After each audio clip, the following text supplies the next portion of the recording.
Alex stared at the shimmering cityscape of Xylos from his small apartment window. The alien metropolis stretched across the horizon, a blend of curved organic structures and geometric human architecture that seemed to both clash and harmonize simultaneously.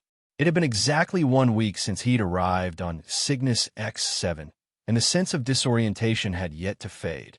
Back on Earth, he'd been just another struggling engineer, drowning in student debt and facing bleak job prospects in a contracting economy. The Colonial Exchange Program had seemed like a desperate gamble. 6 months on an alien world, exchanging technological expertise with the Zalter species in return for a substantial stipend and career advancement opportunities upon return. The Zalter had made contact with humanity 30 years ago, revealing themselves as a humanoid species with pearlescent skin that shimmered with bioluminescent patterns when they experienced strong emotions. Their society was built on sophisticated biotechnology that humans were eager to learn, while the Zalter coveted human advancements in quantum computing and material science. The colony of Xylos had been established as a neutral ground for cultural and technological exchange, though tensions simmered beneath the veneer of cooperation. Alex had idealized life in space, imagining himself as a pioneer on the frontier of human-alien relations. The reality was more mundane. Endless orientation meetings, complex cultural sensitivity trainings, and the persistent sensation of being subtly looked down upon by the Zalter officials who managed the exchange program. Still, anything was better than returning to his tiny apartment and mounting bills on Earth. A melodic chime interrupted his thoughts, the Zalter equivalent of a doorbell. Alex frowned. He wasn't expecting anyone, and most humans in the exchange program kept to themselves in the designated Earth quarter. Opening the door, he found himself face-to-face with a Zalter woman. Even by Zalter standards, she was striking. Tall and slender, with the characteristic pearlescent skin of her species, but with patterns that seemed more intricate than those Alex had observed on other Zalters. Her eyes were large and almond-shaped, with irises that shifted between deep violet and midnight blue. Her hair, or what passed for hair among the Zalter, was a crown of fine, translucent filaments that captured and refracted light. But what caught Alex off guard was her expression, a confident, almost predatory smile that made him instinctively step back. "You've been matched with me, human. Your romantic duties start now," she declared, her voice musical but with an unmistakable note of authority. Without waiting for an invitation, she stepped into his apartment, looking around with an expression that mixed curiosity and disdain. "Wait, what? Matched? Romantic duties? There must be some mistake," Alex sputtered, his mind racing to make sense of this intrusion. The Zalter woman turned to him, raising what would have been an eyebrow on a human. "You are Alexander Hayes, Earth Identification 7729, assigned to the Colonial Exchange Program, Technological Division?" "Yes, but..." "Then there is no mistake. I am Lyra, House of XAR, third-tier bioscience specialist. We have been matched under the Cultural Harmony through Personal Bonding Initiative, subsection 47 of your exchange contract." She extended a data pad, displaying a document with his electronic signature at the bottom. Alex grabbed the pad, scrolling frantically through the dense legal text. There it was in fine print, so small he must have overlooked it when signing the dozens of forms that came with his acceptance. Participant agrees to engage in the Cultural Harmony through Personal Bonding Initiative, as designated by Zalter governmental authorities, to promote cross-species understanding and goodwill. This is insane," Alex said, his voice rising. "What exactly are romantic duties? I didn't sign up for some kind of arranged relationship." Lyra's skin flashed with patterns that Alex couldn't interpret. Annoyance, perhaps, or amusement at his discomfort. "The terminology translation is imperfect. Romantic in your language approximates our concept of ziv-and-ar, a personal bond of cultural and social integration. Your duties include participating in prescribed cultural activities, periodic cohabitation periods, and completion of bonding rituals as outlined by the initiative." "And if I refuse?" Alex challenged, trying to keep his voice steady. "The terms are binding. Refusal constitutes a violation of your exchange contract, resulting in immediate termination of your participation, financial penalties equivalent to triple your advance stipend, and immediate deportation to Earth. Her voice was matter-of-fact, as if she were reciting something obvious and mundane. Alex felt trapped. He had spent nearly everything he had just to get to Cygnus X7, the application fees, the required medical procedures, the specialized training. The advanced stipend had gone to settling his most pressing debts back home. There was no way he could afford the penalty, and returning to Earth in disgrace, with no money and a failed exchange on his record, was unthinkable. "How long?" he asked, resigned. "The standard bonding period is 4 Earth months," Lyra replied. "I will return tomorrow at the 7th hour to begin our first prescribed cultural activity. Prepare accordingly." With that, she turned and left his apartment, leaving Alex standing in stunned silence. The next morning, Alex spent hours at the Human Relations office, seeking any way out of this unexpected obligation.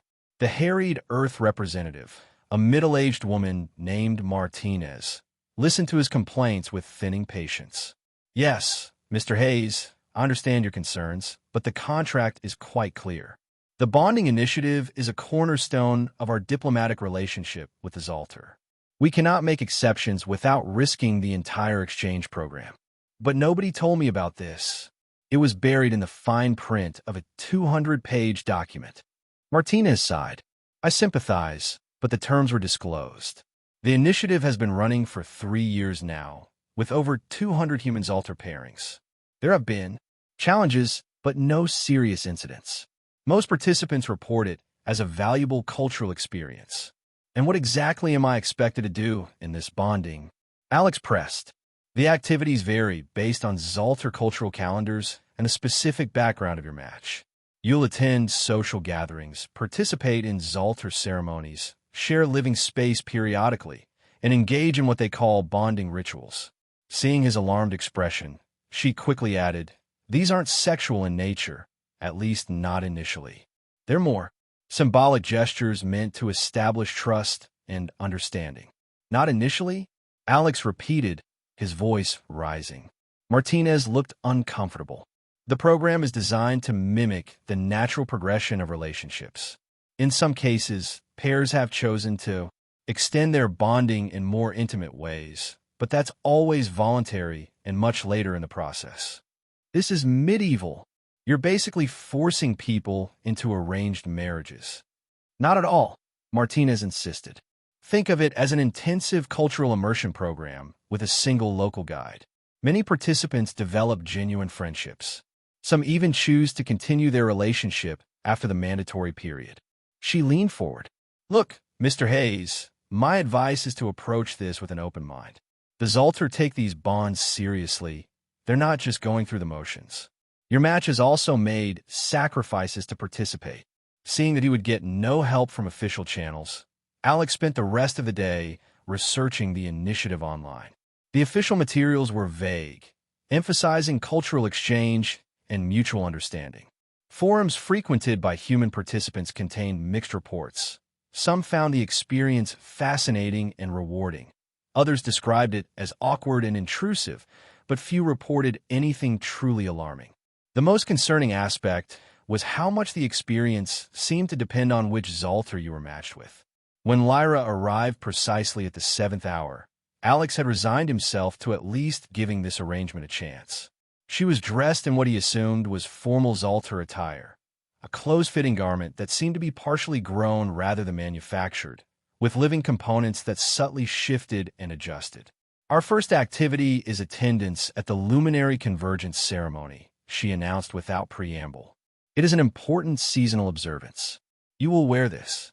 She handed him a package containing what looked like a simplified version of Zaltar formal wear, modified for human physiology. During the hoverpod ride to the ceremony, Alex attempted conversation. "So, how exactly were we matched? Was there some kind of compatibility algorithm?" Lyra's expression remained neutral. "Matching is determined by the Cultural Integration Bureau based on multiple factors: age equivalency, professional complementarity, psychological profiles, and genetic compatibility." "Genetic compatibility?" Alex frowned. Why would that matter for cultural exchange? A flicker of something, hesitation, concern, passed across Lyra's features before she answered.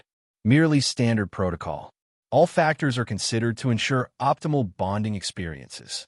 The ceremony itself was held in a vast bioarchitectural structure that resembled a cross between a cathedral and a living organism.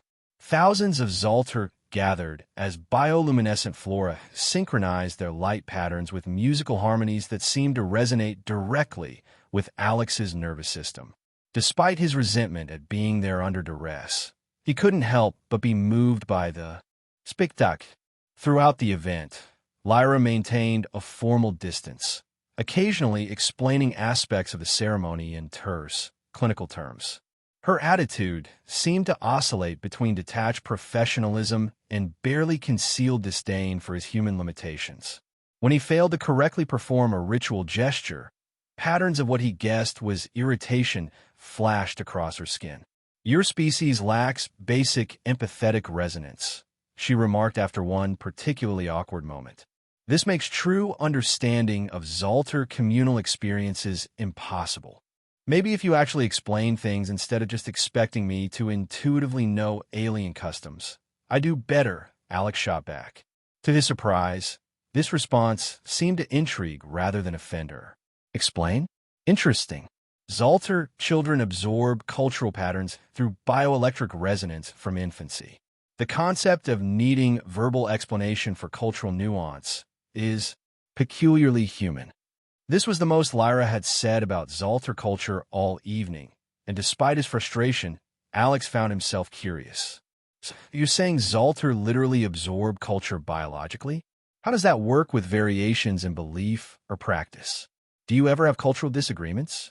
A complex pattern rippled across Lyra's skin, surprise, perhaps, at his genuine interest. "Of course.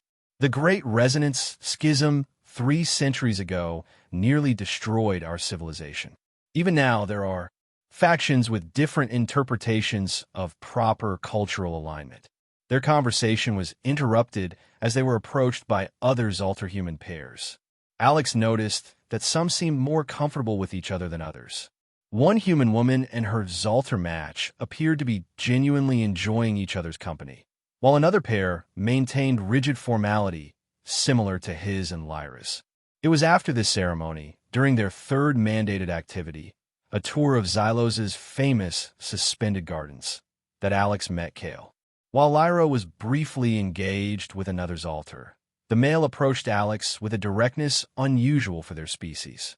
"You're newly matched," Kale stated, his skin patterns showing subtle hues that Alex couldn't interpret. "House of XAR. Interesting assignment." "Assignment is right," Alex muttered. "I didn't exactly volunteer for this." Kale's pattern shifted. "Few do, human or Zaltar. I work within the administrative division overseeing the initiative. Perhaps we could speak privately sometime. There are aspects of the program that might interest you." Before Alex could respond, Lyra returned, eyeing Kale with obvious suspicion. "Administrative division, Kale," she acknowledged coldly. "I wasn't aware you had interest in the gardens." "Just observing program progress," Kale replied smoothly. "Your bonding seems to be proceeding according to protocol." With a polite nod to Alex, he moved away. "Do not seek private interaction with administrative division members," Lyra said once Kale was out of earshot. "They often have political motivations that could complicate our required bonding metrics." "So I'm not allowed to talk to anyone besides you?" Alex challenged. "That is not what I said," Lyra replied, those irritation patterns flickering across her skin again. "Social interaction with multiple Zaltar is encouraged. Administrative division members, however, may have agendas contrary to the program's stated purpose." "And what exactly is that purpose?" Alex pressed. "Because so far, all I've gotten is vague talk about cultural understanding while being paraded around like an exotic pet." Lyra's patterns intensified. "You think this is pleasant for me? Being assigned to guide a primitive species through basic cultural concepts while enduring the disapproval of my house. I am performing a civic duty, as are you." "The purpose is exactly as stated," fostering understanding between our species to prevent future conflicts as our civilizations become more intertwined. Over the following weeks, a pattern emerged. 3 times per week, Lyra would arrive to escort Alex to some cultural event, scientific exhibition, or social gathering. The forced proximity gradually led to moments of genuine conversation, usually sparked by Alex's questions about Zalter science or society. He discovered that Lyra was actually a talented bioengineer specializing in neural interfaces, and despite her often condescending attitude, she seemed to appreciate his genuine interest in her work. For his part, Alex found himself taken aback by how quickly Lyra absorbed information about human culture when she deigned to show interest. After he showed her examples of Earth music during one of their mandated shared cultural experience sessions, she analyzed the mathematical patterns underlying different musical traditions with astounding precision. Your species compensates for its lack of bioelectric communication with remarkably complex auditory symbolism, she observed, which from her seemed almost like a compliment. Their first major disagreement came when it was time for the first cohabitation period, 3 days of sharing living space to observe daily habits and routines. Alex flatly refused to allow Lyra to stay in his small apartment. "This violates my basic privacy," he insisted. "There's not even a separate bedroom." "Privacy is a peculiarly human fixation," Lyra countered. "Zalter living spaces are communal by design." "Well, I'm not Zalter, and I'm not giving up my bed or sleeping on the floor for 3 days." After a tense standoff, they reached a compromise. They would spend the cohabitation period in a specially designed dual habitat unit maintained by the Initiative for exactly this purpose. The space had separate sleeping areas with a shared common room, each section adapted to the environmental preferences of their respective species. It was during this cohabitation that Alex finally arranged a meeting with Kale, sneaking out while Lyra was engaged in her 4-hour bioregenerative meditation cycle. They met in a small cafe in a neutral zone between the human and Zalter districts. "I apologize for the circumspect approach," Kale said, his skin pattern subdued to avoid drawing attention. "But there are aspects of the initiative that aren't included in the official briefings." "Like what?" Alex asked, leaning forward. "The bonding initiative isn't just about cultural exchange," Kale explained, lowering his voice. "It's a research program. The Zalter are facing a genetic crisis. Our traditional biobonds, the psychobiological connections that form the foundation of our social structure, are showing declining compatibility rates. Some scientists believe this is due to environmental factors on our homeworld. Others suggest it's an evolutionary response to interstellar travel and colony establishment." "What does this have to do with forcing humans and Zalter together in fake relationships?" Alex demanded. "They're not fake, not entirely," Kale corrected. "The Zalter governing body believe that temporary bonds with humans might stimulate certain neurobiological responses that could help solve our compatibility issues. They're collecting data on how human-Zalter interactions affect our bioelectric fields. The cultural exchange narrative is not false, but incomplete." Alex felt a surge of anger. "So we're lab rats? Unwitting test subjects?" "Not exactly," Kale said, patterns of caution flashing across his skin. "The benefits of cultural exchange are real, and no harmful procedures are conducted. The research component involves passive observation of naturally occurring interactions. But yes, participants should have been fully informed. Does Lyra know about this? Is she some kind of scientist monitoring me?" Kale's patterns shifted to what Alex had come to recognize as the Zalter equivalent of discomfort. "Lyra belongs to House Vexar, one of the most conservative, traditional houses. They participate in the program out of familial duty and belief in the official narrative of strengthening interspecies relations. It's unlikely she knows the full research implications. Houses like Vexar still believe in the purity of traditional biobonds and would be resistant to the idea that human interaction could benefit our species." This revelation cast Alex's interactions with Lyra in a new light. Her initial coldness, her reluctance to fully engage. Was it possible she was as uncomfortable with this arrangement as he was, but bound by family obligations to participate. There's one more thing you should know, Kale added, his patterns now showing clear concern. There's a faction among our people, purists, we call them, who oppose any integration with humans. They view the bonding initiative as a corruption of Zalter biology and culture. Recently, they've moved beyond political opposition to more direct action. What kind of direct action? Alex asked, suddenly alert. Minor sabotage, mostly. Disruption of initiative events, data tampering. But there are rumors of escalation. Just be vigilant.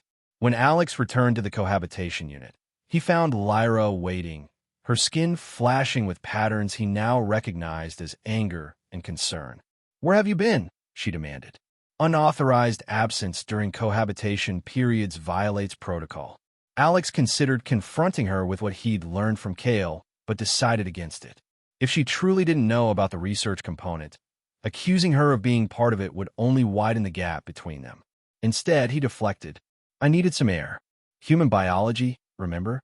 We don't have 4-hour meditation cycles. I got restless." Lyra studied him, clearly suspicious but unable to disprove his claim. "Next time, inform me before departing. Protocol exists for mutual safety." The warning from Kale proved prescient. 2 days later, as Alex and Lyra were returning from a technical symposium, a hoverpod narrowly missed colliding with theirs, forcing their automated vehicle to make an emergency landing that left them stranded in an industrial district. What seemed at first like a navigation malfunction revealed itself as deliberate when Alex discovered that the pod's emergency beacon had been disabled. As they attempted to find another transportation hub in the unfamiliar district, 3 Zalter emerged from between buildings, their skin patterns showing hostile intentions even before they spoke. "Bio-traitor," one hissed at Lyra, using a Zalter term that the translation implant in Alex's ear rendered with stark clarity, contaminating the resonance with human filth. Alex tensed, preparing for a confrontation, but was unprepared for Lyra's reaction. She stepped forward, placing herself between Alex and the purists, her skin flaring with patterns so intense they were almost painful to look at. "You dishonor the true resonance with blind hatred," she replied in the Zalter language. Then, switching to English for Alex's benefit, "Stay behind me. Their bioelectric fields can deliver a shock harmful to human nervous systems." What followed was unlike any confrontation Alex had witnessed. The purists and Lyra engaged in what appeared to be both a verbal and bioelectric exchange, with patterns cascading across their skin in complex sequences. Alex could feel the air around them charged with energy that made his hair stand on end. When one of the purists lunged forward, Lyra emitted a pulse that visibly staggered her attacker. Taking advantage of the momentary disruption, Lyra grabbed Alex's hand. "Run," she commanded, pulling him down a side passage. They sprinted through the industrial maze until they reached a main thoroughfare where they could summon another transport. Once safely in transit, Alex turned to Lyra, adrenaline still coursing through his system. "You protected me back there." Lyra's patterns had settled into something more subdued, but still agitated. "You are my assigned bond partner. Your safety is my responsibility under protocol. Is that the only reason?" Alex pressed. A complex sequence of patterns rippled across her skin before she answered. "The purists are wrong. Whatever differences exist between our species, their hatred is based on fear and ignorance. No true understanding can come from such foundations." After a pause, she added, "And you have shown genuine interest in our ways. Few humans make such effort." This incident marked a turning point in their relationship. Lyra became noticeably less rigid in their interactions, occasionally volunteering information about Zalter culture without being prompted. Alex found himself sharing more about Earth and his own background, including his struggles that had led him to the exchange program. "Your economic systems seem designed to trap individuals in cycles of resource scarcity," Lyra observed after hearing about his student debt. "This appears inefficient for species advancement." Alex laughed. "You're not wrong. But criticizing capitalism is practically an Earth pastime. Yet you perpetuate it," she pointed out. Systems have momentum, Alex replied. Changing them requires more power than most individuals possess. This philosophical exchange was interrupted by an urgent message from Kale. Meet immediately. Crisis situation. They found Kale in a secure communication room within the administrative complex, his patterns showing clear distress. The purists have escalated beyond our worst projections, he explained without preamble. They've infiltrated the initiative's data systems and are planning to release corrupted findings claiming human-Zalter interaction causes irreversible degradation to Zalter bioelectric fields. Worse, they've abducted Taris, a human participant, along with his Zalter bond partner. Abducted? Alex exclaimed. Have you notified security forces? That's the problem, Kale said, patterns darkening. The purists have sympathizers within security and within the highest levels of administration. I've discovered that certain officials have been deliberately suppressing evidence of purist activities to avoid acknowledging the extent of anti-human sentiment. What about the real purpose of the initiative? Alex asked, glancing at Lyra. The genetic research? Lyra's patterns flared with shock. What genetic research? Kale appeared equally surprised. You told her? I haven't told her anything, Alex said. But I think it's time for full transparency. Kale hesitated, then activated a secure data terminal. The bonding initiative was created to address a crisis in Zalter biocompatibility, he explained to Lyra, displaying genetic charts and bioelectric field analyses. Traditional biobonds are failing at an accelerating rate. Scientists theorize that interaction with human bioelectric fields might stimulate adaptive responses in Zalter biology that could help reverse the decline. Lyra's patterns cycled through shock, disbelief, and then outrage. My house would never have consented to participate in such research. This violates our most sacred biological traditions. Which is precisely why houses like yours weren't fully informed, Kale said gently. The research is passive, observational only. No direct manipulation of biology is involved. But the potential benefits could save our species from a slow decline in reproductive and social viability. Lyra turned to Alex, patterns conveying betrayal. Did you know this? Only learned recently, from Kale, Alex admitted. I wasn't sure if you were part of the research team or equally in the dark. I would never participate in corrupting the purity of biobonds, Lyra insisted, but her pattern showed conflict rather than conviction. Yet here you are, bonded to a human, Kale pointed out. And has this bond corrupted you, Lyra of House Vexar? Or has it perhaps expanded your understanding in ways you couldn't have anticipated? Before she could respond, the terminal chimed with an encrypted message, coordinates and a single line of text. Proof of corruption to be demonstrated. Purification ritual at dawn. It's from one of my contacts within the purist movement, Kale explained grimly. This must be where they're holding Taris and his bond partner. If purification ritual means what I think it does, they plan to publicly harm or kill them to demonstrate their claims about corruption. We need to alert authorities, Alex insisted, and be blocked by purist sympathizers within security? Kale shook his head. By the time we navigate the bureaucracy, it will be too late. We must go ourselves. This is insane, Alex protested. We can't just mount a rescue mission against fanatics. It's not just about the hostages, Kale said urgently. If the purists publicly demonstrate their false claims about human-Zalter interaction being harmful, it could incite widespread violence against all humans in Xylos.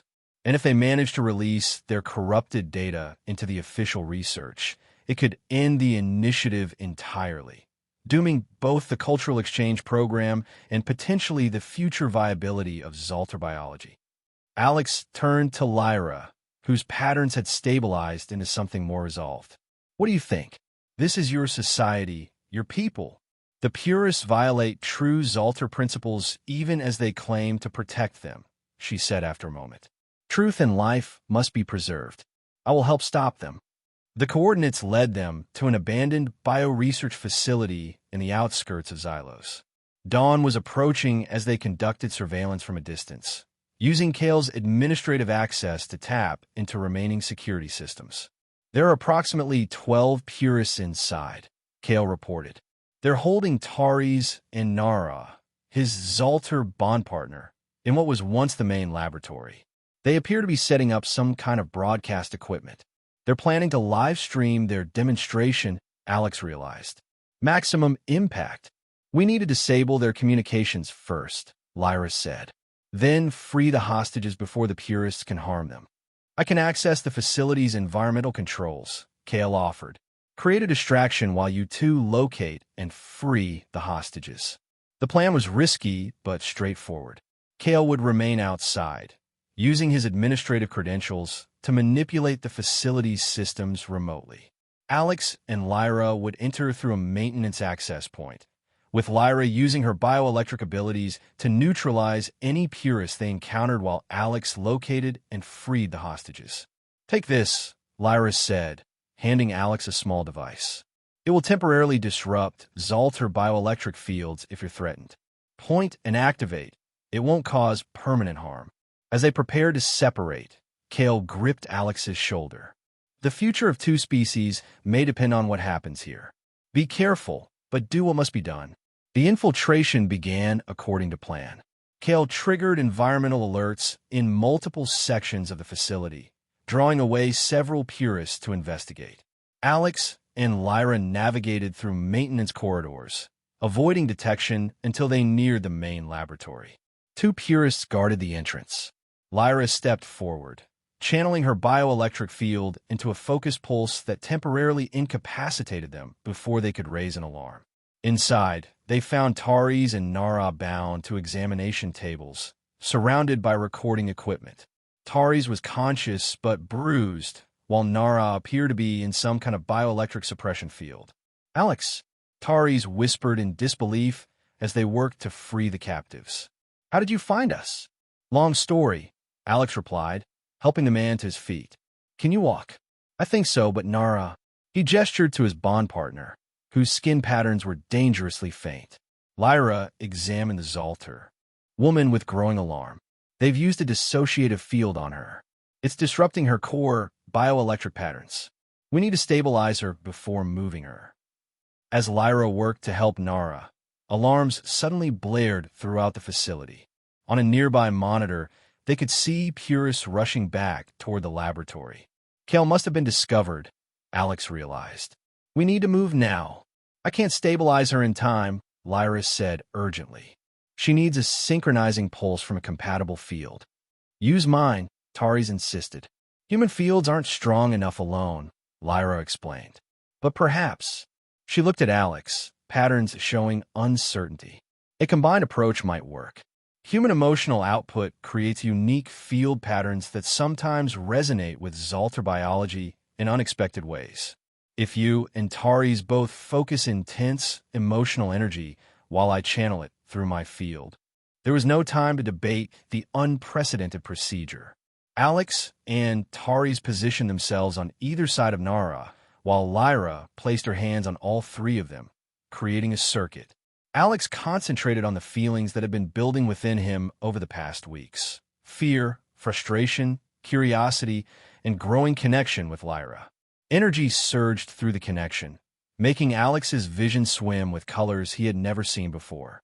He felt a momentary unity with all three Zalter, a glimpse into a way of perceiving reality that was fundamentally alien yet profoundly beautiful. Nara's patterns suddenly flared brightly, and she gasped as consciousness returned. It worked, Lyra breathed, patterns showing astonishment. A human Zalter combined field actually harmonized with her disrupted patterns. They had no time to process this breakthrough. The sound of approaching purists forced them to flee through a side exit, supporting Nara between them.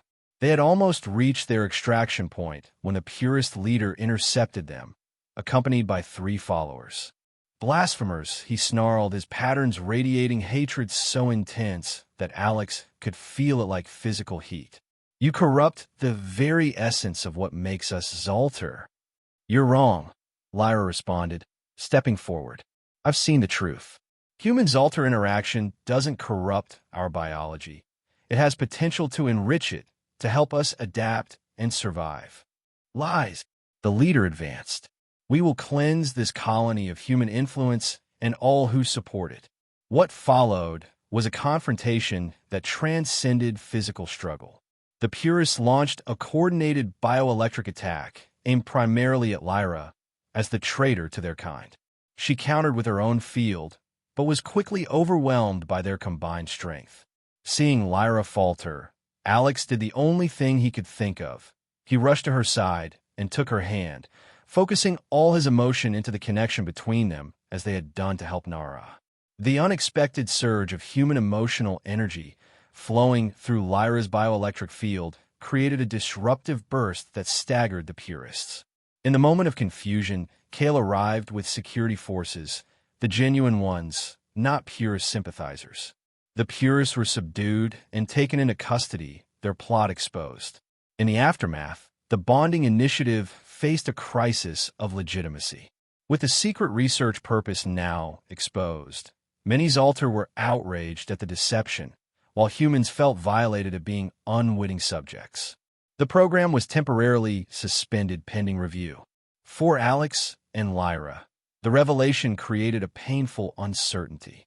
Their growing connection, once mandated by protocol, now existed in a vacuum of official recognition. Lyra faced censure from her conservative house, who viewed her defense of human-Zaltar interaction as betrayal of tradition. "My house has disowned me," she told Alex a week after the incident, as they sat in his apartment, no longer required to meet, but choosing to anyway. "They cannot accept what happened, or what I've come to believe." "Which is what, exactly?" Alex asked gently. Lyra's patterns shifted through complex emotions before settling into a configuration he had never seen before. That change is the essence of life. That purity is stagnation.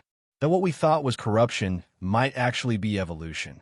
After a pause, she added, "And that connections formed under false pretenses can still become real." The scandal reached the highest levels of both human and Zaltar administration. Dr. Viridian, the human lead scientist on the initiative, publicly apologized for the lack of transparency while defending the research's importance. "We stand at a crossroads between two species," she testified before a joint inquiry. "The Zaltar face a genuine biological crisis that could threaten their future. And what we've discovered through the initiative, despite its flawed implementation, is groundbreaking. Human-Zaltar interaction creates unique bioelectric resonance patterns that show promise for addressing the compatibility decline." The most compelling testimony came from Nara, who had made a full recovery. "The combined human-Zaltar field that saved me wasn't just a medical intervention," she explained.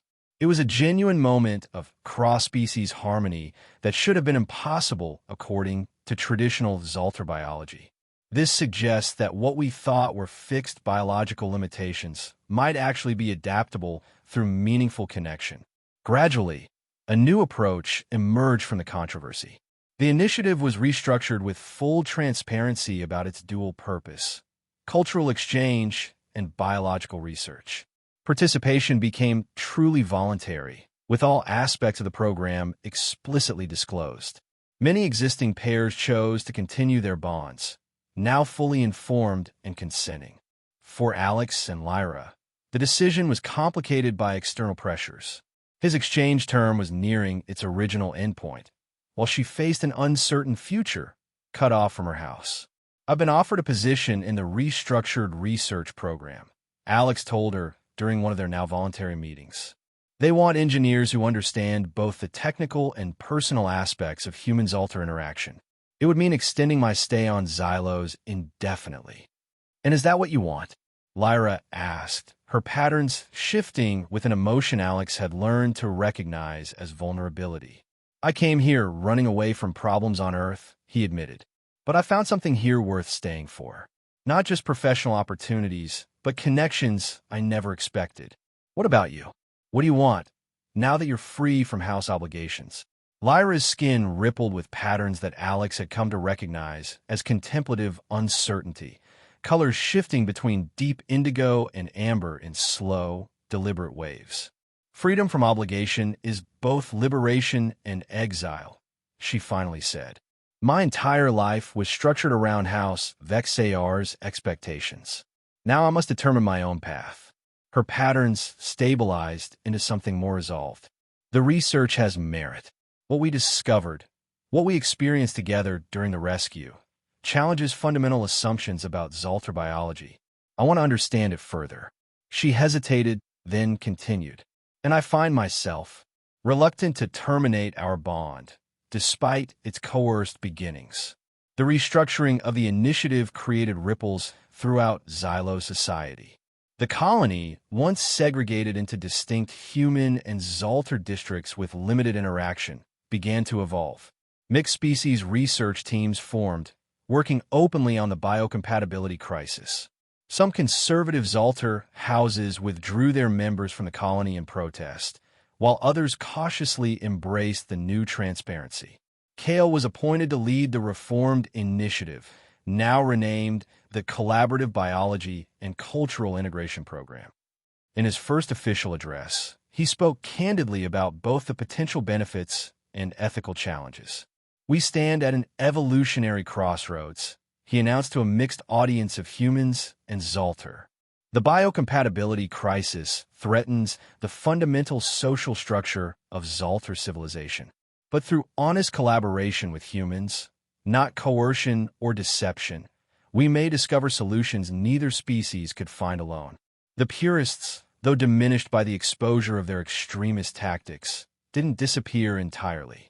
They retreated to isolated enclaves, occasionally issuing statements condemning the contamination of Zalter biology. Their leader, facing charges for the abduction and assault of Taris and Nara, refused to recognize the authority of a court that included human representatives. Their ideology persists because it speaks to a genuine fear, Lyra explained to Alex as they watched news coverage of purist protests. Change is frightening, especially when it affects something as fundamental as how we bond and reproduce. For millennia, biobonds have defined Zalter society, our family structures, our governance, our very identity. Earth went through similar upheavals whenever reproductive technology changed, Alex noted. From contraception to in vitro fertilization to genetic screening, each advance triggered resistance based on fears about changing what it means to be human. Yet your species adapted, Lyra observed, patterns showing curious interest. Not without struggle, and not universally. There are still human communities that reject certain technologies based on religious or cultural beliefs. As they immerse themselves in the reformed program, Alex and Lyra found themselves becoming unofficial ambassadors for the new approach. Their experiences during the crisis gave them credibility with both species.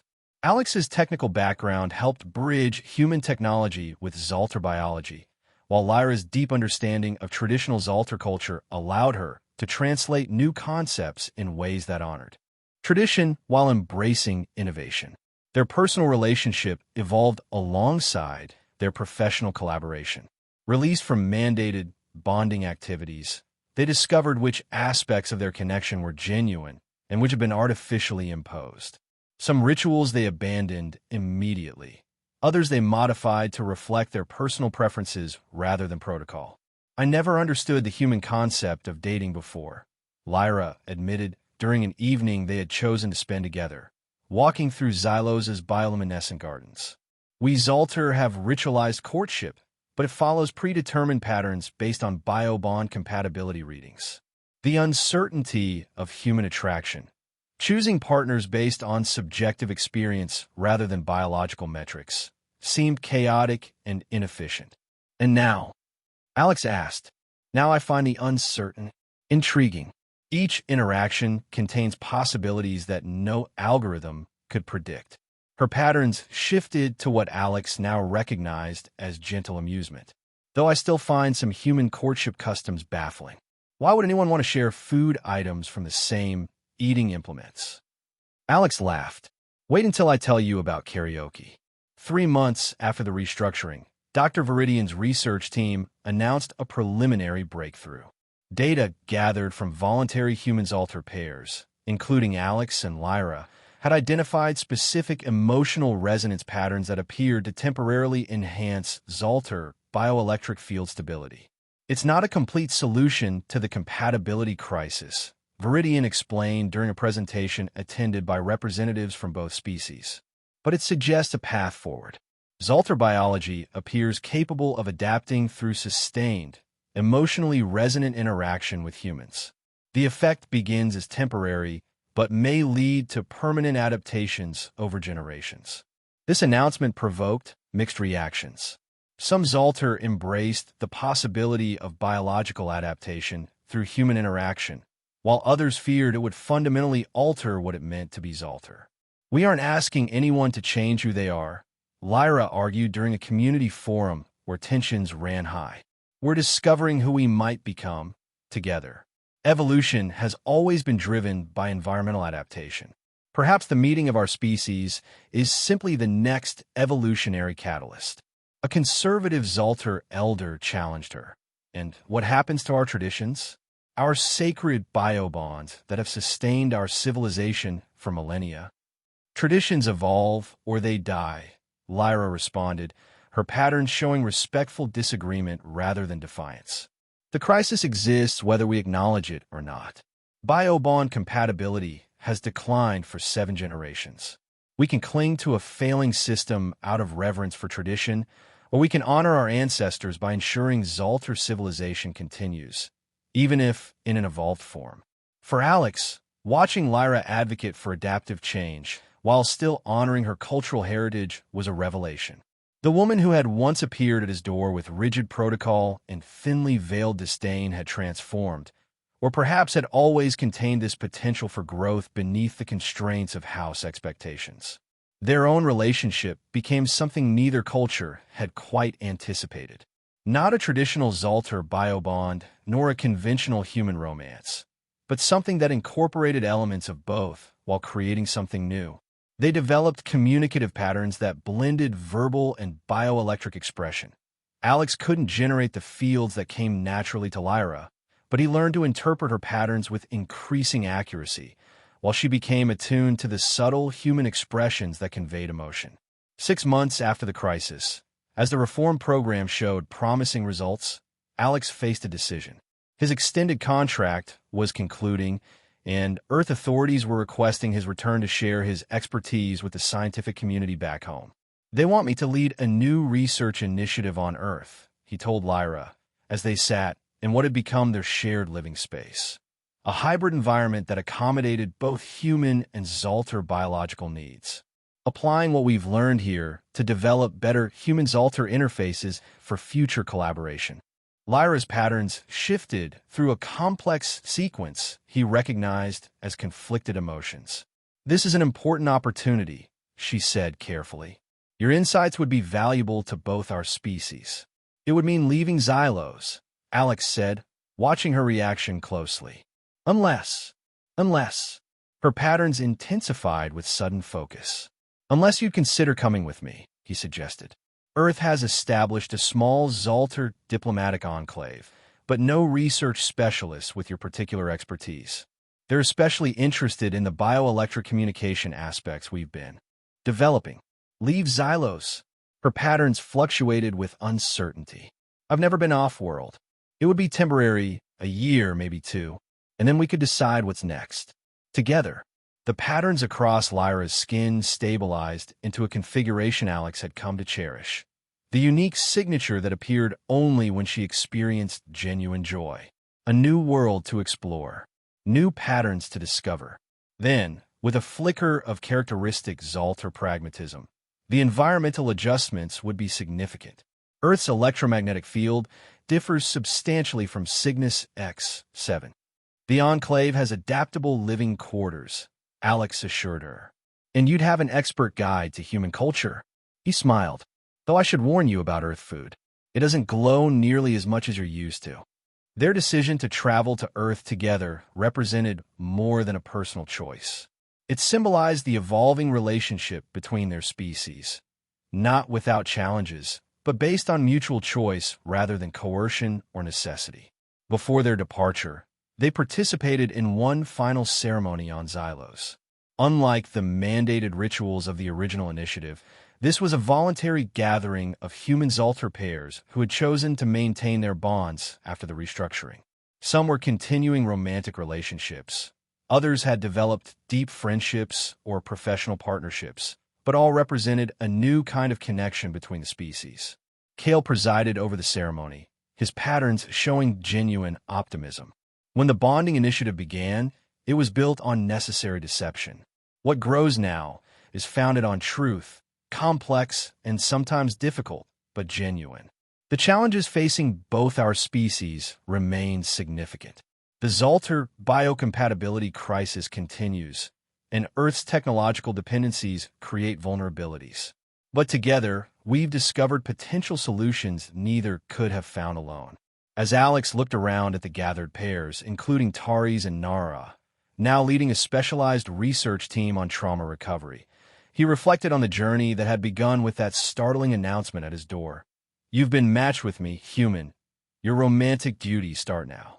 What had started as obligation had evolved into choice. What had been mandated protocol had transformed into authentic connection.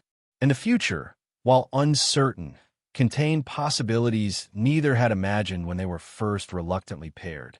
Later, as they prepared for the journey to Earth, Lyra approached Alex with a small bioengineered device, a living technology that pulsed with gentle bioluminescence. "I've been working on this," she explained, her patterns showing a mix of professional pride and personal meaning. "It's calibrated to respond to human bioelectric fields, minimal as they are." This last part was added with the subtle pattern fluctuation Alex had learned to recognize as Zalter teasing. It creates a resonance field that allows non-Zalter to experience a shadow of our bioelectric communication. Alex accepted the device, feeling it warm slightly to his touch as it synchronized with his body's subtle electrical field. A faint echo of Lyra's emotional presence washed over him. Not the full richness that Zalter experienced with each other, but a new kind of connection that honored the differences between their species while creating a bridge between them. "For our journey," Lyra explained, patterns shifting to what he now recognized as affection. "New worlds require new forms of communication." As their transport prepared for departure, Alex looked back at the colony of Xylos, the place where he had arrived desperate and alone, been forced into an unwanted bond, and ultimately discovered a connection that transcended both their species' expectations. "Ready?" he asked Lyra, who stood beside him, her patterns showing the complex mix of excitement and apprehension that accompanied any significant transition. "Ready," she confirmed, her hand finding his as they stepped together toward whatever came next. Not matched by protocol or bound by duty, but connected by choice, a choice that hadn't been available when she had first appeared at his door with that confident, almost predatory smile, but one they now embraced fully as they ventured forward.